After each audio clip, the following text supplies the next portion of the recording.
एक जिम्मेवार अगर केंद्र सरकार अगर आज होती तो असम और उत्तर पूर्वांचल में केंद्रीय मंत्री वहां भेजते,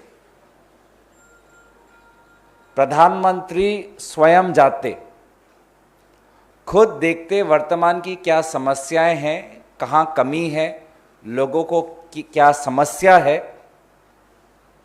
और फिर केंद्र सरकार आर्थिक तरीके से एक पैकेज, एक मदद के लिए, साथ ही साथ वहां जो लॉजिस्टिक्स जो आज सपोर्ट चाहिए वो देती। पर अफसोस की बात यह है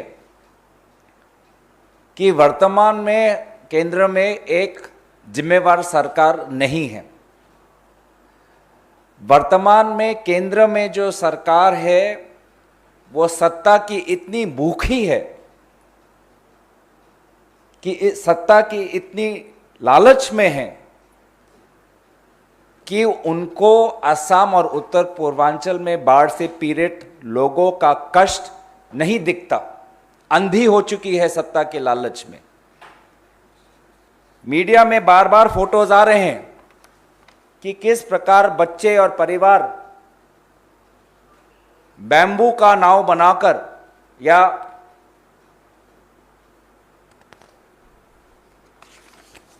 एक बाप अपने छोटे से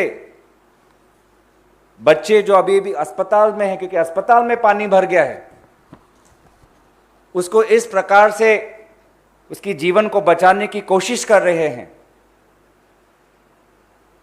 और वर्तमान में भाजपा क्या करती है कि महाराष्ट्र में सरकार गिरानी है और महाराष्ट्र के विधायकों को वो असम वो भेजते हैं। इससे ज्यादा निष्ठुर व्यवहार, सौतेला व्यवहार उत्तर पूर्वांचल के साथ हमने कभी भी नहीं देखा। बाढ़ होते हैं उत्तर पूर्वांचल में, लेकिन बाढ़ के समय केंद्र सरकार हमेशा संवेदनशील होते हुए किसी मंत्री को निर्देश देते हैं कि आप जाइए, प्रधानमंत्री स्वयं जाते हैं, अध्ययन करते हैं और फिर मदद करते हैं। लेकिन हमारे प्रधानमंत्री तो गुजरात के निर्वाचन में व्यस्त हैं, महाराष्ट्र के सरकार गिराने में व्यस्त हैं। आज सिलचर में आपके बहुत से मीडिया के दोस्त गुवाहाटी में होंगे, मैं आपके द्वारा उनसे कहना चाहूँगा कि मैं स्वागत करता हूं कि आज मीडिया की नज़र असम पे है, गुवाहाटी पर है, लेकिन थोड़ी नज़र मेघालय पे पर दीजिए, थोड़ी नज़र बोरपेटा पे दीजिए, थोड़ी नज़र कचार पे दीजिए। कचार से मुझे फ़ोन आ रहे हैं कि पीने का पानी नहीं है, क्रिटिकल स्टेज में है, लोग अपने घर से निकल नहीं पा रहे। पीने का पानी, आप सोच सकते हैं कि पीने का पानी भी आज इतना मुश्किल हो चुका है कि शायद एयर ड्रॉप करना पड़े पानी के बोतल। तो ऐसे जहां पे हमको एक वॉर टाइम ह्यूमैनिटेरियन एफर्ट केंद्र सरकार की तरफ से हमको दिखना चाहिए, हमको सिर्फ दिखता है सत्ता की लालच, सत्ता की भूख। और वहां असम के मुख्यमंत्री क्या कहते हैं, आप पूछ लीजिए असम के मीडिया के दोस्तों से। कल एक चैनल में मजाक बना रखा है, कहते हैं कि बाहर से लोग आएंगे, होटल असम के होटल में रहेंगे तो असम को रेवेन्यू मिलेगा, असम को पैसा मिलेगा, वो इस पैसे के द्वारा बाढ़ के लोगों को मदद कर पाएंगे। मजाक बना के रखा है। मैं मुख्यमंत्री से पूछना चाहूंगा कि क्या सरकार के इतने बुरे दिन आ गए हैं कि आपको होटल के रूम का भाड़ा से आप अपने बाढ़ के लोगों को बचाएंगे? आपने प्रधानमंत्री मोदी जी से बात की है, आपने गृह मंत्री अमित शाह जी से बात की है, ट्विटर पे आया है, क्या आपने पैकेज की मांग की? अगर वास्तविक में आर्थिक अवस्था इतनी खराब है तो क्या प्रधानमंत्री मोदी जी से आपने फाइनेंशियल मदद मांगी? गृह मंत्री से फाइनेंशियल मदद मांगी एनडीआरएफ के द्वारा? उसका जवाब दे। तो इसीलिए आज लोग, हर वर्ग के लोग बीजेपी की ऐसे गैर जिम्मेवार व्यवहार के कारण पीड़ित हैं।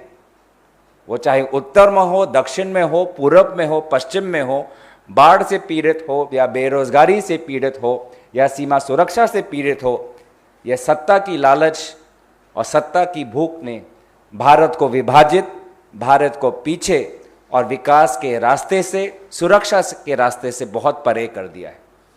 और जब तक भाजपा शासन में रहेगी, लोग इसी प्रकार से लोगों के साथ ऐसा सौतेला व्यवहार किया जाएगा।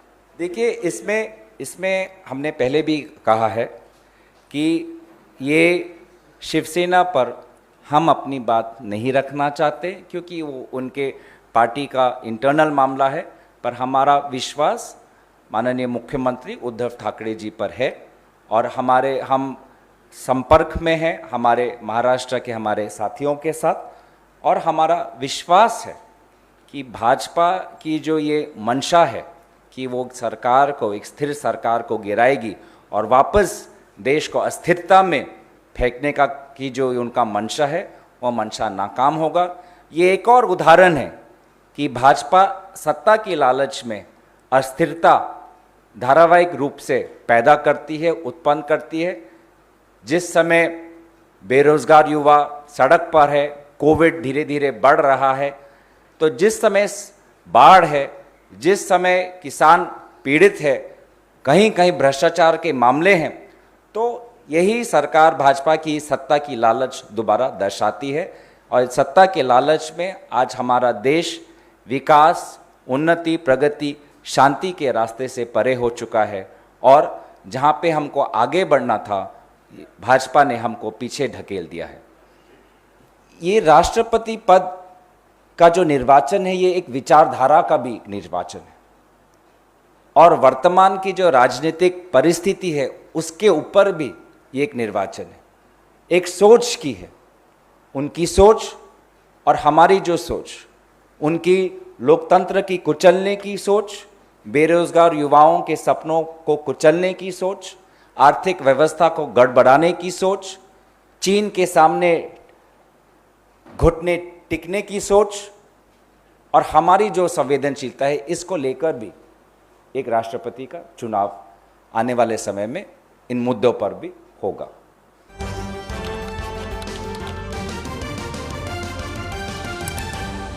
आपकी आवाज